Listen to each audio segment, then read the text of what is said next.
Hey, what is up, guys? It is Rapmark here. A little late, but doing my Dune review, the 2021.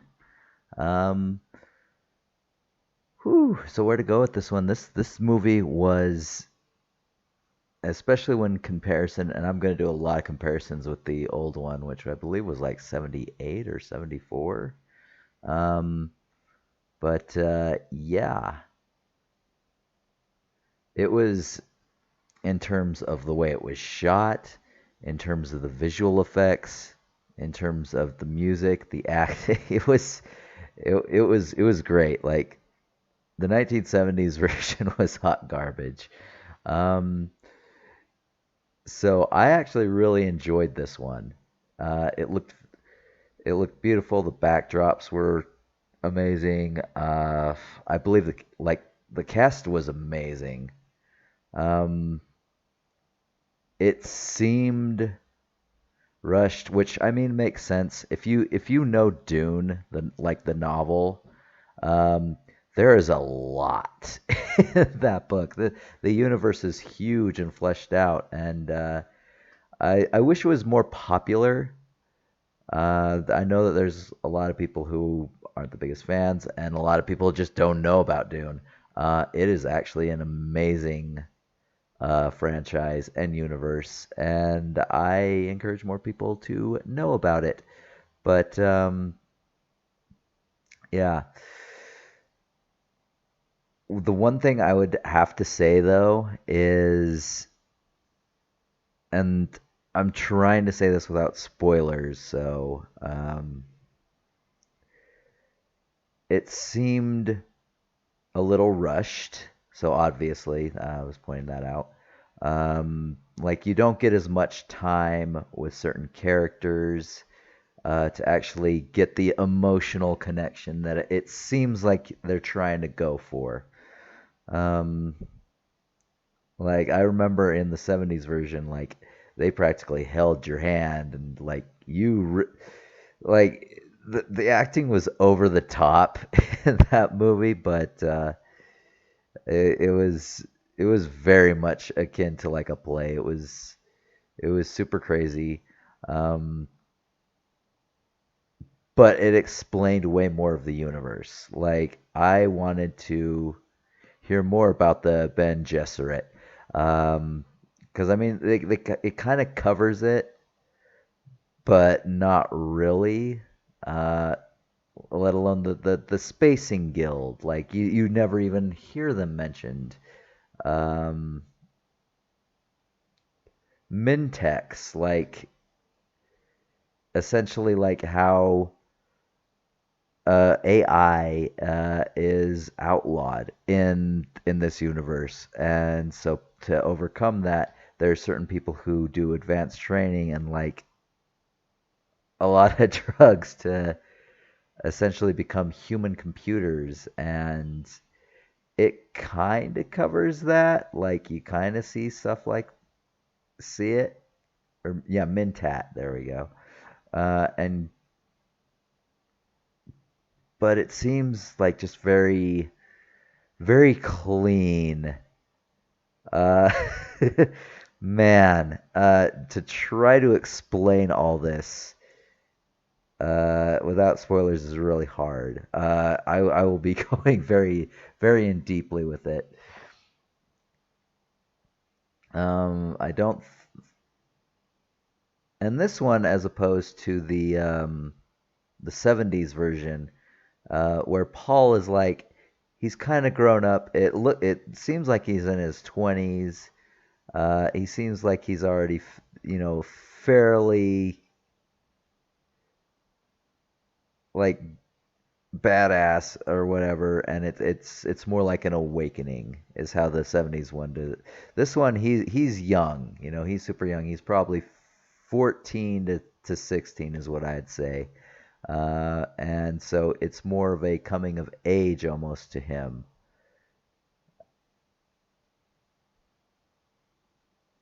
And I absolutely love how, I mean, they talk a lot about these home worlds, of the Atreides. Explains how they rule through air and water, and it's it looks it's all very beautiful. And then you see the Harkonnens. Uh, they pronounce it differently in this movie. It's like Harkonnen, something like that. A little different from what I'm used to from the first one, and how I even pronounced it when I read the book. I always saw it as Harkonnen. Why they decided to change it, I don't know. Uh, I mean, that's no big deal. A pet peeve at worst for me, but it's just something that's just a little strange. But um, yeah, I mean, what to say? The way it ended, it kind of made sense. Like, there are some people who say it should have been one film, and I'm just like, how are you going to do that? I mean, this thing ran 156 minutes. Uh, that's that's going on to, let's see, the so two. Yeah, that would be going on almost 2.5 hours, a little over 2.5 hours. I mean, anyone suggesting that people are willing to sit for 4 hours for a movie, you're crazy. I mean, maybe if it's in their own home, but most people don't do that unless they're like super fans. I mean, I guarantee you, a majority of the people who watched like Lord of the Rings and The Hobbit, that was it. Only the big fans like got, the extended editions and watch them on a regular basis. I am one of them. I love fantasy and I love sci-fi. Hence why I love Doom. um, so yeah, I mean, there's no way to cover this in just one movie, even if it was a super long one. I'm not a fan of how it was greenlighted without the sequel being greenlighted, though. That is one thing that was very nerve-wracking. I was glad that the day after I saw it, which was Monday, so the Monday after it came out, because those are just my days. Um, so that night on Monday, it was confirmed that there would be a sequel. But I wish that they had, like, to split it. And so in this part, I do give credence to the people who thought it should be one movie. To have greenlighted half of a movie, half of a book in a full movie, especially with the way it ended up, which I'll get into. Um, it's just like, wow, you are living on a hope and a prayer, and I really, really hope this works out for you. And it did, but I mean, if it hadn't, that would have been really bad. But no, I don't mind it being split into two. I there are some movies I do believe are it's just a money grab to be split into two. I don't think this is it. I just really don't think you could do Dune justice, the first book of Dune justice, in just one film. Unless you were to make it like 6 to 8 hours, and who wants to sit through that? Um, but yeah, I thoroughly enjoyed it. I mean, there was, again, I wish that I think they could have done, like, if they had just added, a few seconds here, a minute there. I think they could have better explained certain things, like, again, the Benny Jesuits, Mintex, which are barely even mentioned. Um, I mean, it does do a good job of covering, like,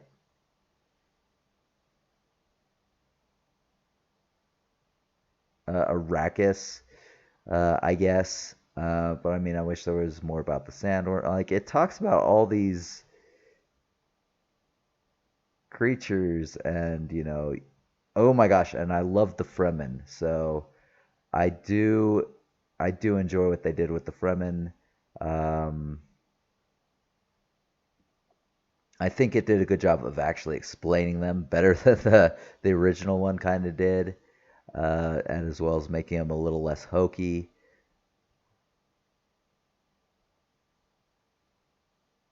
And I think that's really all I can go into. If I were to try to speak more on this, I'd be revealing some big spoilers. So I think we're gonna go right into the spoiler section here. So what am I gonna give this? I'm giving this a solid 9 to 10. This was an entertaining movie. This was a beautifully shot movie. This was a well acted movie, a well cast movie. Like it hit all the parts. Like if I was doing this as solely just a Doom fan, I might just give it a 7 just because I'm mad about all the things that they didn't like cover and some of the things that they've changed, which I'll get into in spoilers. But I mean, just taken as a movie and like if you've never seen Dune, like this is a great introduction, I'd say. Uh, I'm just like, watch this. And if you are a fan of Dune, I mean, you'll probably find the same quips about it I did in terms of what I wasn't quite a big a fan on, but you'll still love this as a movie because it still hits all the spots it needs to hit. It explains what it needs to explain, um, and it was perfect. So 9 to 10. 9 to 10. So it wasn't quite a perfect film, but it was a really good film, and I'd strongly recommend to you to see it in theaters even, because holy crap, is it good! So anyway, that is it for that. I will catch you in the spoiler section here in a minute. So I will see you guys then. See ya.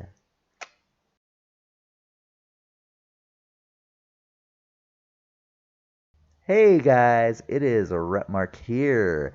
So I am back with the spoiler section. So oh my gosh. So to cover some of the things in spoilers, so I was not a fan of what they did with the Harkonnens. I mean, if you read the books, I mean, obviously that's one thing, but even in the original film, like Vladimir Harkonnen was a disgusting man. He was a horrible monster. Like he was fat, which I mean they did cover in that, but he was covered in pustules. Like he's got friggin' zits and like just all sorts of just pustules all over his face, all over his body probably. I mean he likes young boys. It's it's really weird. Like oh my gosh, it is. Yeah, he is a monster, and they really cleaned him up for this. Like holy sweet bejeebeth. I mean, he is just so clean here, and it's kind of nuts. I think they did a good job on his what is it, his son or his nephew? One sec. Nephew, Rabban. So it did a good job with that. He is pretty brutish, pretty violent. He doesn't seem as dumb and kind of like magooish as he does in the 70s. But yeah, I think they did a great job on that. I was not a fan of like how clean it was. It just seemed so clean. But again, I loved the planet. It's dark. It's like it's the sort of planet you'd figure for Harkonnen to live in. Very dark, very like I guess industrialized. But again, like it just felt washed out from like how much of a monster this family is, and it's nuts. Our Atreides. Again, I talked about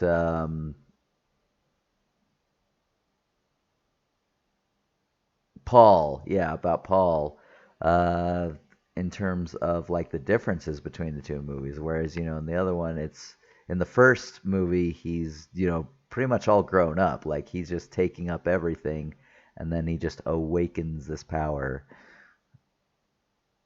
which is cool but somewhat crazy. I do. So again, the Bene Gesserit. So this is an order of women who essentially they have advanced mental and physical capabilities, and they can use a thing called the voice. And I did like what they did with the voice. Like the voice, I thought was great.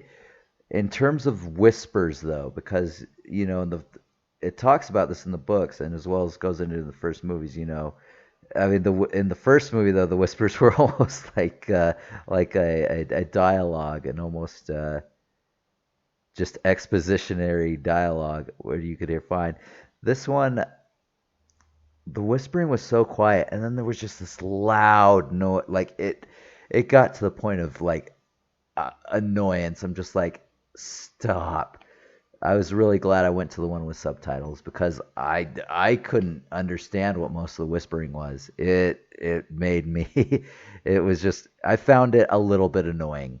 I can see why they would want to do that, but yeah, it's a little. It was just really annoying. Now, so Lady Jessica, his mother, is Leto's concubine, so they never married, but he does acknowledge her as someone who had his son. Um, and it shows that Paul was received training, even though like it's supposed to be passed on only through women. She was instructed to have a daughter, and then her son was going to be the I don't even know how to pronounce that, which is but essentially like the Messiah, essentially. I mean, I can pronounce a whole lot of other things in this franchise. I just never. I need to watch the movie again to know how to pronounce that. It's like Quetzalcoatlus Haderich. Yeah, but he's trained as that. But what the first one does, and I think it's covered in the book. It's been a long time since I've read the book. I watched the first one actually not too long ago, sort of to get myself ready for it. And yeah, it was hot garbage. It's hot garbage, but it's entertaining hot garbage, and it does cover the universe actually really well. But in the first movie, it's also covered that he was going through mentat training. Which mentats again they receive special like m- take lots of drugs and just training to become human computers essentially. And you kind of see that in the second movie, like the mentat, why is his eyes in the back of his head? Whereas in the first movie, like it's nasty, like they're spitting and chewing up like black shit coming out of their mouths, just horrible things because of all the things they have to do to maintain this. Like their body is just like not doing well. But yeah, he was receiving training for that as well. It never covers that. Um, and then again, it never covers the Spacing Guild, who is responsible for all of essentially travel throughout the universe. They're the ones who essentially run everything, not the Emperor. I mean, the Bene Gesserit also have their own ulterior motive. Freaking crazy, but also it doesn't really explain spice that well as the first one does. The first one it gets really into it, like what does it do? This one it only like states it folds time and space. It like and also that it like increases a human's vitality and enables faster than light travel. But it doesn't really get into it much more than that. It's just this sparkly, sparkly stuff. Now the Freeman, I did enjoy the way they went into him because it explains, Harkonnens were trying to hunt them down, and like no one knew, like they all live underground in little underground caves, but no one knew just how many there were. Harkonnen said there was no more than like 50,000. Whereas, Leto, he goes over there and he wants to try to ally with them, to help and to help him get, the spice off world. And there's millions. There's millions. This planet is completely filled with people. And it's really cool. Like it shows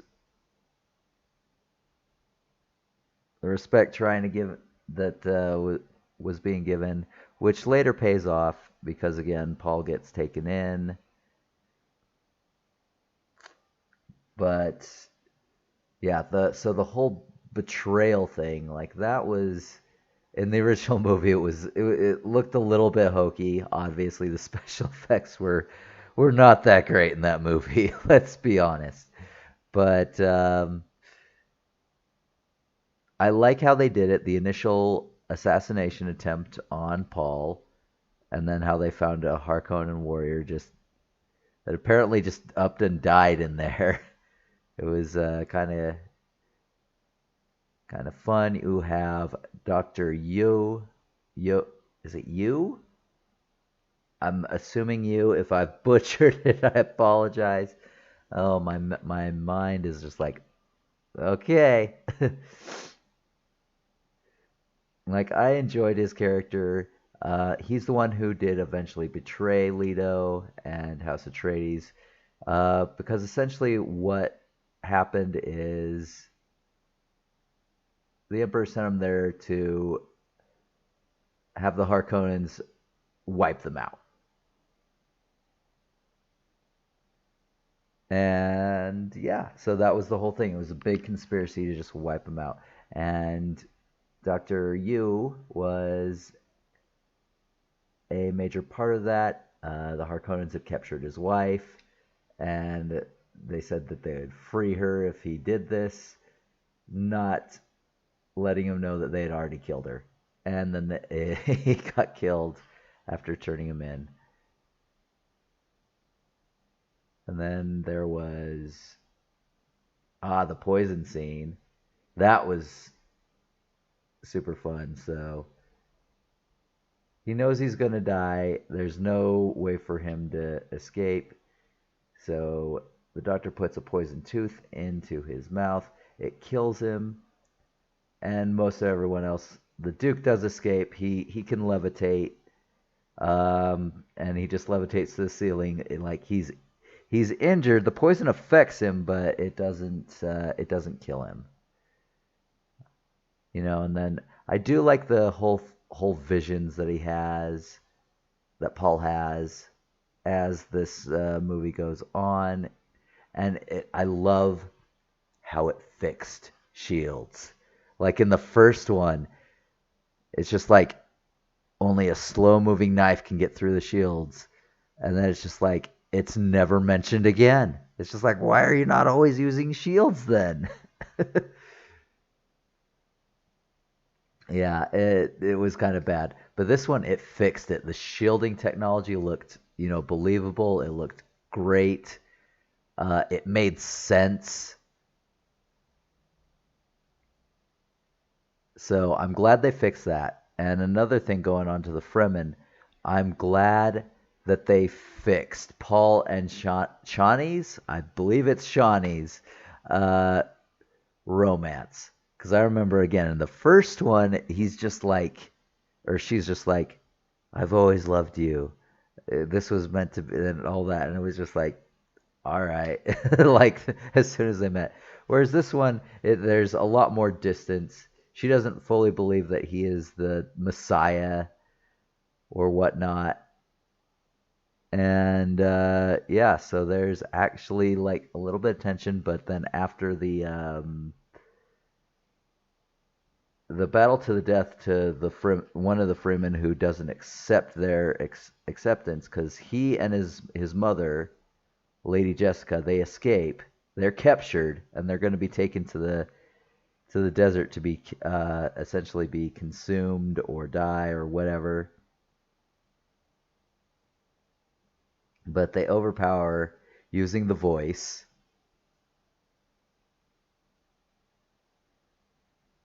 the two guards using the voice, and then that's where they find the Fremen. And he's been having visions about Shawnee like this whole time.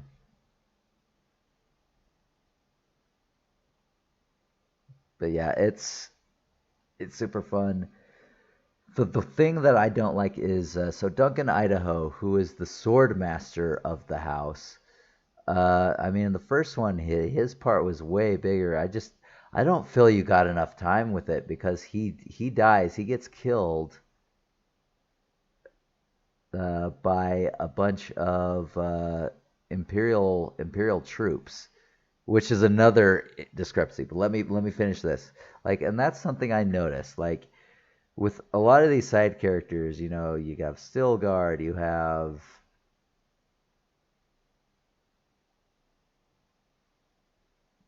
ugh, wow, and Doctor Yu again. Then you have who's the Mentat of Thurfer Huat. I'm probably butchering the hell out of these names. It is what it is. Uh, like you don't really get a lot of time with it. Like it does a really good job of doing Paul's story, but it doesn't really explain like House Atreides, except for like their bullfight. Like his grandfather died, apparently fighting bulls. Apparently bullfighting is like their crest. Uh, it doesn't really play that into the movie. I need to watch the original one to see if it mentions it. I don't think it does. I wonder if it's mentioned in the books because again, it's been a long time since I read the book. It's probably been about 15 years since I've read the book. Yeah, it's been a while, guys. So bear with me if my knowledge of the book is not as great. I do remember a large part of it, and I do remember I love Dune, but yeah, it's just been a while. Anyway, so yeah, I don't feel that a lot of side characters got the amount of time to get the emotional connection that I think this movie wanted to give them, and that's something that was due to its yeah. And I think it cost it. I think it cost the movie a little bit. I think with all that, like all this stuff not explained, it does get a point taken away from me, and it's because it could have been explained literally in like 30 seconds. I mean, I get this is a long movie, but there's so much that is unexplained in this movie that was explained in the first one or in the book.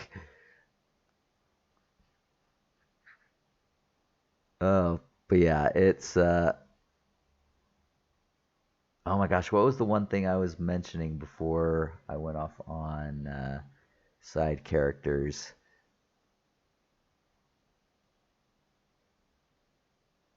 Oh, yes, the attack. So again, this whole thing is the emperor's way of getting rid of House Atreides because they're an influential house. They're very influential within the legislative body of the empire, and so he wants to get rid of them because he sees them as a threat at this point. So House Harkonnen, yeah, it's essentially a coup. So it's going to look like House versus House as opposed to a plan by the Emperor to get rid of a rival family, essentially. But they use the Sardaukar troops, which is the Emperor's personal guard, essentially. They say what three battalions? Yeah, but they're all dressed as Scarlet.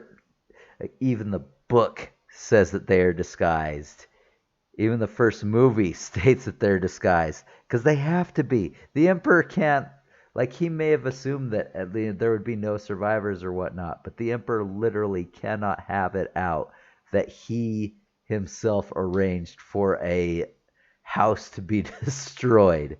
Like because if the other houses found out, they'd be just like, "Fuck this guy! What? No, we're not gonna let you do that." So yeah, that was another thing. Just certain indiscrepancies like that, and it doesn't lose a full point based on that. The thing that killed me is just how clean and sterile some of the things were. Like you just don't get the vibrancy, you don't get the darkness and the just villainy of the Harkonnens. So yeah, that is why I scored it as I did. So yeah, 9 out of 10. But it, don't get me wrong, I love this movie. This movie is great, and I do think you should see it. It's just because I love it, I want to like I have to be honest about what I didn't like about it. You know, it is very rare to have a perfect movie. Very rare. But this one comes very, very close. And yeah, it's not just because of me as a fan, but I mean, I honestly think it did take a lot out of the movie to not explain certain things and just how sterile, like, again, the Harkonnens looked, how just clean they looked as opposed to how they're supposed to look, and just not understanding, like, how the politics is sort of working beyond, like, this is a plot by the Emperor to get rid of a rival family. But nonetheless, this is a great movie. You should see it because it's beautifully shot, beautifully acted. The effects are amazing. Like, and it doesn't just use like special effects like CGI. It does use practical effects, which is awesome. Any movie that can use practical effects in place of CGI has my respect because CGI is still, you can still tell, and sometimes you can overkill on the CGI. This did not happen in this movie, so that's another thing in its favor. So go see this. I hope you enjoy. This was Dune. So y'all have a good one, and I will catch you guys on the next time. See ya.